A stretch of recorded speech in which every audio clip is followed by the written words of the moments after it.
anumang panahon handang magserbisyo ang magigiting nating sundalo. At hindi lang yan sa pagtatanggol sa bansa, kundi sa pagmamalasakit sa kapwa. Tulad ng ilang nagdo-donate ng dugo sa pamamagitan ng GMA Kapuso Foundation.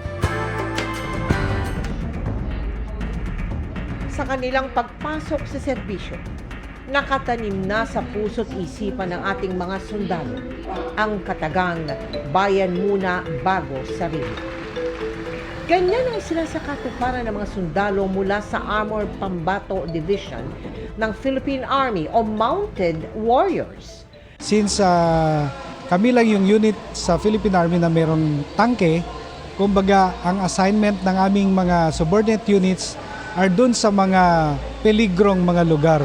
Our role is to protect the people and support in terms of securing the state. Pero magigiting na Mounted Warriors na iniaalay ang buhay sa sinumpaang tungkulin, buong puso ring inialay ang kanilang sariling dugo para sa mga nangangailangan. Nakiisa sila sa isinagawang Sagip Dugtong Buhay Bloodletting Project ng GMA Kapuso Foundation at Philippine Red Cross sa Kapwa sa Tarlac ngayong Blood Donors Month.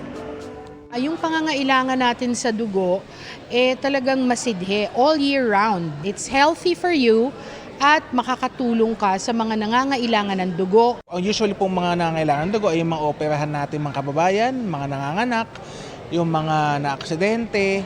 Nakatanggap din ang ating blood donors ng gift packs at Bayaning Kapuso Baller. At sa darating na August 17, iniimbitahan po namin ulit kayo na makiisa sa aming bloodletting activity sa Ever Commonwealth mula alas 8 ng umaga hanggang alas 7 ng gabi. Sa mga nais makiisa sa aming mga projects, maaari po kayong magdeposito sa aming mga bank account o magpadala sa Cebuana Luwalier. Pwede ring online via GCash, Shopee at Lazada.